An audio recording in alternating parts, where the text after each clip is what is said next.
ബാത്റൂമിലത്തെ water ലൈനുള്ള work start ചെയ്യുമ്പോൾ നമ്മൾ പുറത്തുനിന്ന് എവിടെയാണ് ഹോൾ അടിച്ചിട്ടുള്ളത് അവിടെ നിന്നാണ് നമ്മൾ പ്ലംബിംഗ് വർക്ക് സ്റ്റാർട്ട് ചെയ്യേണ്ടത്. കോൾഡ് വാട്ടറിൻ്റെ കട്ടിങ്ങിൻ്റെ മെഷർമെൻറ്റ് വരുന്നത് ഫിനിഷിംഗ് ഫ്ലോറിൽ നിന്ന് 18 ഇഞ്ചാണ് നമുക്ക് കട്ടിങ്ങിൻ്റെ അടിഭാഗത്തേക്ക് വരുന്നത്.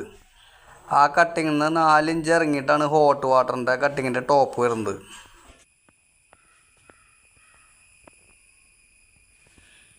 ഇവിടെ നമുക്ക് വരുന്നത് ഷവർ പാനലാണ്. ഈ ഷവർ പാനലിൻ്റെ ഇൻലെറ്റിൻ്റെ ഹൈറ്റ് വരുന്നത് ഫിനിഷിംഗ് ഫ്ലോറിൽ നിന്ന് 100 സെൻറ്റിമീറ്ററിലാണ്.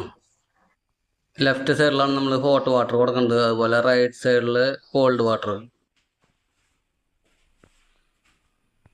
ഫ്ലഷ് ടാങ്കിൻ്റെ കണക്ഷൻ വരുന്നത് ടോപ്പിലാണ്. 3/4 ഇഞ്ച് CPVC SDR11 ഇവിടെ ഉപയോഗിച്ചിട്ടുള്ള പൈപ്പുകൾ. ഹെൽത്ത് ഫോസറ്റിൻ്റെ ആംഗിൾ വാൽവിൻ്റെ ഹൈറ്റ് വരുന്നത് ഫിനിഷിംഗ് ഫ്ലോറിൽ നിന്ന് 2 അടി ഹൈറ്റ്.